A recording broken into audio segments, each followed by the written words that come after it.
خوږو ماشومانو ستړي مه شئ، په خیر راغلی. ستاسو خپله خپرونه ده. زه غواړم چې نن تاسو ته د شاپرکو په هکله باندې 15 حقیقتونه واوروم. نو غوږ شئ. لومړی حقیقت: شاپرک خپلې هګۍ په پاڼو پورې نښلوي. آیا تاسو په دې حقیقت باندې پوهېدلی؟ د شاپرک ښځه یو شان سریښناک مواد لري چې د هغې په واسطه خپلې هګۍ په پاڼو پورې سریښوي.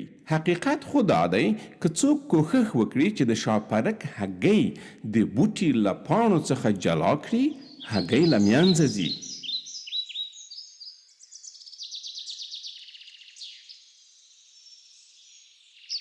آیا تاسو پوهیږئ چې شاپرک د خپلو اولادونو ساتنه نه کوي؟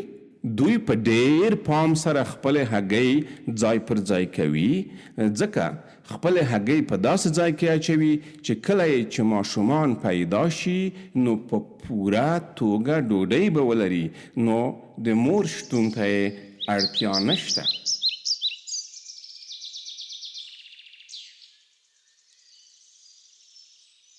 شاید تاسو ته به دغه خبره ډیره جالبه وي. شاپرک د خپلو پښو په واسطه د خوراکي شیانو په مزه پوهیږي. تاسو پوهیږئ چې شاپرک غاښونه نه لري او ډوډۍ نشي ژوولی.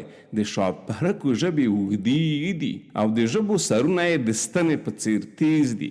دوی هغه ستنې په خوسا میوو کې ننه کوي او بیا د میوو اوبه یا جوس څکي.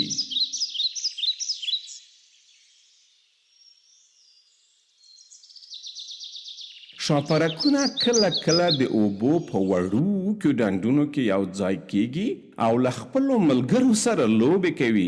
څوک پوهېدل چې شاپرک هم مجلس کا؟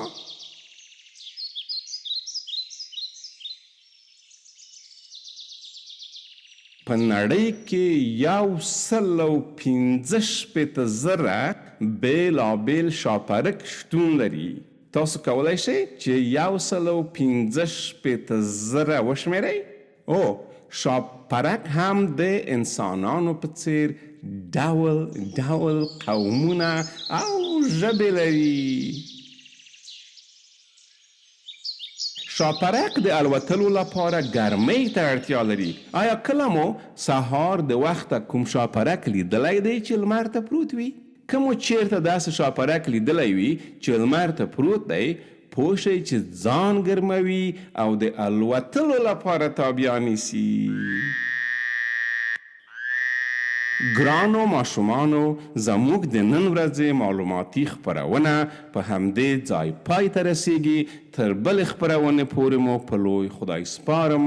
خدای مو مل او ملګری شه او په یاد ولرئ شاپرک او نور ژوندي مخلوقات مه ځوروئ، ځکه هغوی هم زموږ په شان ژوند خوښوي.